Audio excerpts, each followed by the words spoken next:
Fáilte. Welcome to your next video in your 3 truths about the Ogham with an Irish Draoi, myself, Lora O'Brien. And we are on the second truth today, which is that the Ogham is more than the Celtic trees. And the Celtic tree calendar is problematic in many different ways because, like, let's even start with the word Celtic. Do check out my YouTube video. I'll put a link in the email as well about it, which kind of breaks down what Celtic actually means and what Celtic paganism is. But just for a quick overview on it, the term Celtic is a scholarly term which was used for convenience originally to describe quite disparate or quite different tribes across Northern Europe primarily, who had slight similarities in culture, in art, and possibly in language. Excuse me. So it was, like I said, it was a convenient term which actually described very different bunches of people, just looking at kind of similarities, and was more to differentiate them from the other people who were around at the time. So, like, you were able to kind of put all the Celtic tribes in one bunch, and then kind of everybody else in their own different segments. Okay, so that's kind of where we started with that term, and then it has, in more recent times, it has come to signify what we call the Celtic nations. There's 6 Celtic nations, and Ireland is one of them. But again, we're still looking at like linguistic signifiers, basically, in that are, even within those 6 Celtic nations, there are 2 different streams of the language. So there's actually 2 quite different forms of the language which descended from a similar root, an Indo-European root. And, you know, even within that, people are kind of still arguing about whether Irish actually fits in with it, or did it come from somewhere else, or was it heavily influenced by something else, or should it have its own definition? And it's just, it's quite a complicated thing. And again, the term Celtic is just being used there in academic circles for, I suppose, convenience of just labeling, you know. It doesn't actually mean anything. It's not a race. It's not a, like, Celtic is not an identity as such, right? People do identify within cultures, but within the Celtic nations, we identify as Irish. We don't identify as Celtic. We identify as, you know, Scottish if we're Scottish, or Welsh if we're Welsh, or Cornish or Manx from the Isle of Man, or Britannic, I suppose, or Breton from Brittany and France. So there are complications, you know, with the term Celtic, and it is very much something that in modern terms is misunderstood and is kind of put on us from the outside, and it's not something that we really relate to or wear ourselves. Okay, generally speaking. Obviously there's going to be people who disagree with me. I don't speak for, not the boss of Ireland forever, right? But I am speaking in general terms, and I kind of know what I'm talking about a little bit. So the tree alphabet then was, you know, it was popularized by Robert Graves, and then who was kind of mixing up Welsh and Irish stuff, and was very, very liberally poetic in his interpretations. And really, while Robert Graves' stuff is quite beautiful, it is not academically or scholarly accurate, okay, in any way. And a lot of our kind of modern pagan interpretation of the Ogham comes from there, comes down through John Matthews' stuff, and various other authors.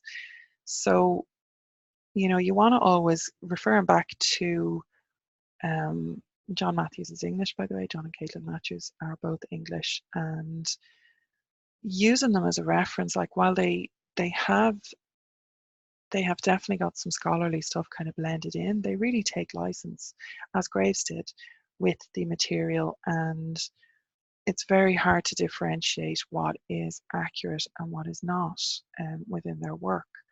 So it's not like about bashing them. It's about, referring you back to the native source material video of yesterday, to whether an author or an educator is walking in right relationship with the culture that they're drawing from, or whether they're appropriating it.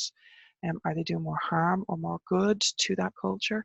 And overall, I think that most of the authors who are or have written about the Ogham in recent decades have done more harm than good to it.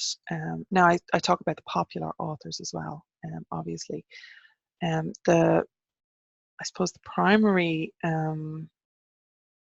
primary source for the Ogham was George Calder, who I don't actually think was Irish. Actually, I'm not 100% sure on that, but was definitely working within that kind of academic or scholarly framework, and has translated the Scholar's Primer, which is Oracep Nanesis, or Oracep Nanekis, or Oracep Nanesis. I've heard it pronounced both ways, and I'm not 100% sure which one. I'm going to go with the hard C because that is the Irish language. So Oracep Nanekis, which is, as I said, it translates as the Scholar's Primer, which is a primary source text for the Ogham. And George Calder has translated that, and you can get that online.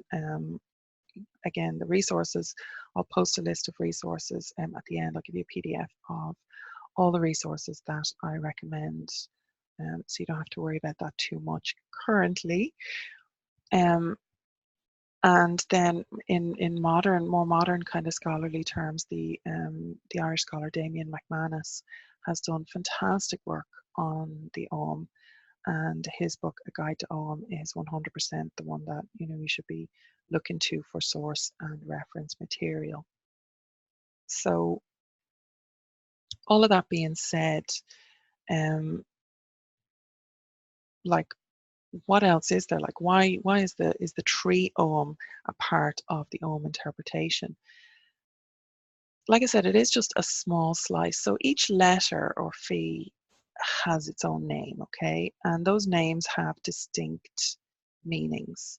So, for example, we take the first one, Beth, which means birch, which is a type of tree, okay?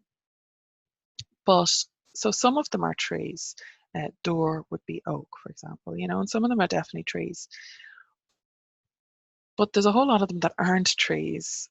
We have sulfur. One of them translates as sulfur. We have one of them that translates as like an ingot or like a bar of metal. And some of them we don't even know what the translations are. So like the only translation that we have for them is as the Ogham name. And we can kind of look at the etymology of those words and kind of guess or try and figure out, and greater minds than mine have done this work, thankfully. And like I said, I refer you back to Damien McManus's work, Erin Rowan Lowry, who definitely is a scholar who walks in right relationship with Ireland as far as I'm concerned, even though they're not Irish themselves. Hopefully you're kind of getting this distinction here, and we're building on yesterday's video about why the importance of native source lore.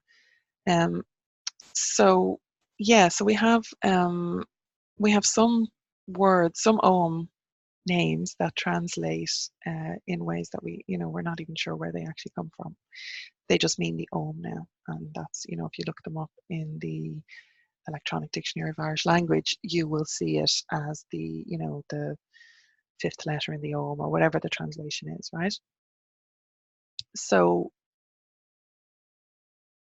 from there, I kind of want to introduce you to the concept of Bríther Ogham, which translates as word Oghams, which are a couple of words that are kind of, they're not a translation of the Ogham, but they are an association or a poetical meaning to each fee, each Ogham fee, each letter. So this is where things kind of start getting a little bit complicated, because again, we have multiple different translations of these, and sometimes from the poetic meanings from the Bríther Ogham from the kennings, as they're sometimes called, we can kind of get more of a sense of what that letter is about and maybe what the word actually means. And indeed, some of the translations of the more obscure letter names have been based on what the Bríthe Ogham may have been pointing towards, right? But then, like, we've got the Ogham tract within the Ora Ceap na Néicís, which has like over 100 Ogham lists or varieties, and trees are just one of them. I mean, we have a pig Ogham, we have an art Ogham, we have an agricultural Ogham. Like, these are all lists, and within these lists, they're lists of words or concepts or ideas or descriptions of labor, or, you know, types or groups of things, and each one then is related back to the Ogham fee, the letter. And usually the lists will be, you know, the first letter of them. There's a bird Ogham, for example, where the birds are, and some of the birds, like we have a night raven in there, which nobody knows what it is, right? So even like they're just getting a bit obscure, and we have lost a lot of the context for, you know, even the material that we have in the manuscripts. So hopefully I'm not confusing you more than I am enlightening you here, but I just want to make it really clear that this is about more than trees. This is a world of symbolism. It's a whole system of words that are magic, you know, that are spiritual, that are woven through the culture and the context of everyday life for our ancestors, for these learned people who were using the Ogham in this way, for people who were creating spells and magic out of the Ogham letters, whether that was in written form, in sigils, in words, maybe, we don't know. No, actually, yeah, we do. We have an amber bead that has a word Ogham written on it, which is probably a magical spell totem thing, maybe. But within the primer, the scholar's primer, the students were also encouraged to form their own lists and to make their own associations. And that's what we're going to be talking about tomorrow, which is the kind of the lost connection to, and it's not really lost. Like, we have a lot of hints and a lot of stuff that we can base our connection on, right? But the whole system, the totality of the system has been lost to us, and there has to be a certain amount of maybe reconstruction. So if you want to learn more about this, like I said before, I do the Introduction to Ogham course on the irishpaganschool.com, so you can definitely go and check that out, or the Ogham Journeys, which we're going to be talking a little bit more about tomorrow, just in relation to how to reconnect with this system. Okay, so hopefully that's been useful to you and giving you some stuff to think about. And I'd like to say slán before for today.